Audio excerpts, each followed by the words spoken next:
বছর পর এই ঠাকুরগাঁর মাটিতে আমি আবার আসতে পেরেছি, সেজন্য আল্লাহর কাছে হাজার লক্ষ কোটি শুকরিয়া।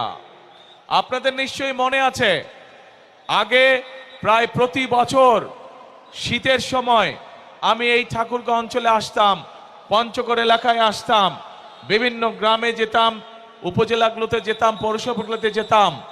দুস্থ মানুষ, বয়স্ক মুরব্বী যারা আছেন, মা বোনেরা ছিলেন, দুস্থ নারী যারা, তাদের জন্য শীতের সময় গরম কাপড় কম্বল নিয়ে আমরা হাজির হতাম এবং হাজার হাজার মানুষের কাছে চেষ্টা করতাম সেই গরম কাপড় পৌঁছে দিতে, যাতে তারা শীত থেকে নিজেদেরকে রক্ষা করতে পারেন। প্রিয় ভাই বোনেরা, আজ আবারও সেই ঠাকুরগাঁর মাটিতে আমি এসে আপনাদের সামনে দাঁড়িয়েছি। আজ এসেছি আপনাদের সামনে ভিন্ন একটি পরিস্থিতি বা ভিন্ন প্রেক্ষাপটে। প্রিয় ভাই বোনেরা, আগামী 12 তারিখে নির্বাচন, আগামী মাসে, এই মাসের 12 তারিখে নির্বাচন।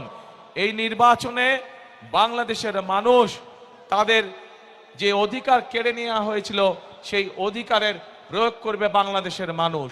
বাংলাদেশের মানুষ গত 1 যুগ ধরে তাদের কাছ থেকে যে রাজনৈতিক অধিকার, কথা বলার অধিকার কেড়ে নেওয়া হয়েছিল, সেই অধিকার বাংলাদেশের মানুষ প্রয়োগ করবে।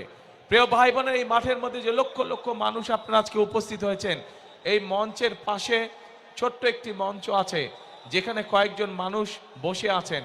এই মানুষগুলো গত 15 বছরে বিভিন্নভাবে গুম খুন অত্যাচারে নির্যাতন হয়েছে, তাদের স্বজনেরা, সেই অত্যাচার নির্যাতিত পরিবারের সদস্যরা বসে আছেন।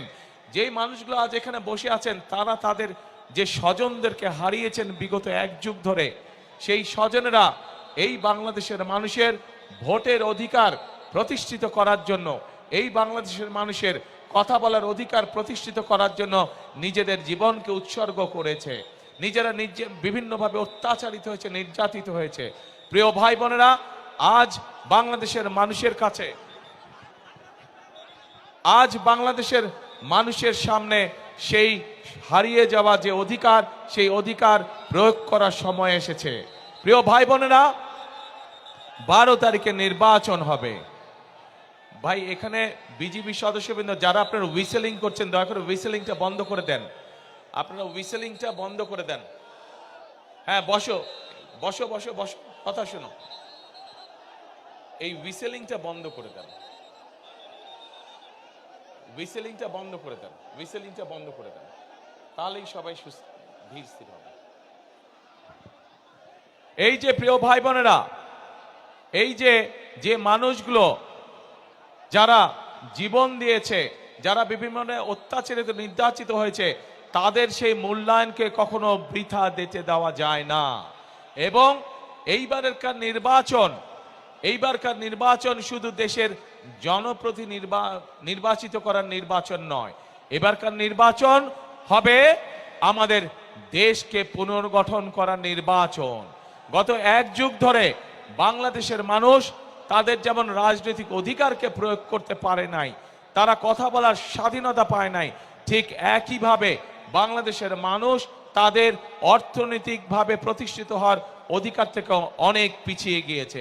দেশে সঠিক পরিমাণের আমাদের তরুণদের, যুবকদের যে কর্মসংস্থানের ব্যবস্থা হওয়ার দরকার ছিল, সেই ব্যবস্থা হয়নি। দেশের নারীদের, মা বোনদেরকে মূল্যায়ন করার জন্য তাদের যেই স্বাবলম্বী করে গড়ে তোলার কথা ছিল, সেইটি হয় নাই। দেশের যুবকদেরকে প্রশিক্ষণের মাধ্যমে দক্ষ শ্রমিক হিসেবে গড়ে তোলার করা উচিত ছিল, সেই কাজটি হয় নাই। দেশের কৃষকদের অর্থনৈতিক মেরুদণ্ড সহযোগিতা করার জন্য, অর্থনৈতিকভাবে সহযোগিতা করার জন্য যেই সহযোগিতা করা উচিত ছিল, সেই কাজটিও করে নাই বিগত স্বৈরাচার সরকার। প্রিয় ভাই বোনেরা, আজ সময় এসেছে আমরা 12 তারিখের নির্বাচনে যেমন জনগণের প্রতিনিধিকে নির্বাচিত করব, একইভাবে আমরা দেশ পুনর্গঠনের কাজে হাত দিব। প্রিয় ভাই বোনেরা, বাংলাদেশের অর্ধেক জনসংখ্যা হচ্ছে নারী। এই নারীকে যদি আমরা আমাদের কর্মের সাথে সম্পৃক্ত করতে না পারি, তাহলে কোনোভাবেই দেশকে এগিয়ে নিয়ে যাওয়া সম্ভব না।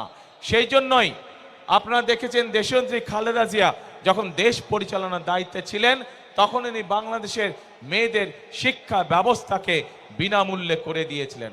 আজ বাংলাদেশের হাজারো লক্ষ কোটি নারী শিক্ষার আলোয় আলোকিত হয়েছে, কিন্তু এই নারী, এই মা বোনদেরকে আমরা অর্থনৈতিকভাবে স্বাবলম্বী করে গড়ে তুলতে চাই। এবং সেজন্যই আমরা চাই যে এই যে বাংলাদেশের প্রত্যেকটি ঘরে ঘরে গৃহিণী যারা আছেন, যারা ঘরের কর্ত্রী, তাদের কাছে আমরা ফ্যামিলি কার্ড পৌঁছে দিতে চাই, প্রত্যেকটি ঘরে প্রত্যেকটি নারীর কাছে। এই ফ্যামিলি কার্ডের অধিকার